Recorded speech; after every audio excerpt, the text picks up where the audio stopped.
खबर है इस्लामाबाद से, जहां हाई कोर्ट ने जुल्फी बुखारी की जायदाद नीलामी का अमल रोकने का हुक्म दे दिया है। जुल्फी बुखारी की जायदाद नीलामी के नैब के फैसले के खिलाफ बहन की दरखास्त पर नोटिस जारी कर दिया गया है। इस्लामाबाद हाई कोर्ट ने डिवीजन बेंच ने जायदाद नीलामी का मुकम्मल रिकॉर्ड भी तलब कर लिया है। इस खबर की तफसीलात हमें बताएंगे डॉन न्यूज़ के नुमाइंदे ताहिर नसीर हमारे साथ मौजूद हैं। जी ताहिर, बताएगा क्या तफसीलात हैं?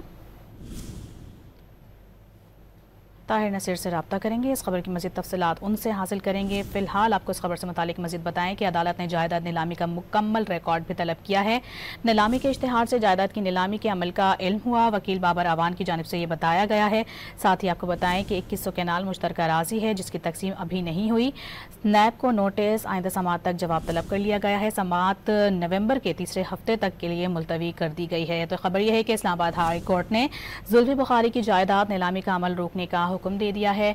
जुल्फी बुखारी की जायदाद नीलामी के नैब फैसले के खिलाफ बहन की दरखास्त पर नोटिस जारी किया गया है। इस्लामाबाद हाई कोर्ट के डिवीजन बेंच ने जायदाद नीलामी का मुकम्मल रिकॉर्ड भी तलब किया है।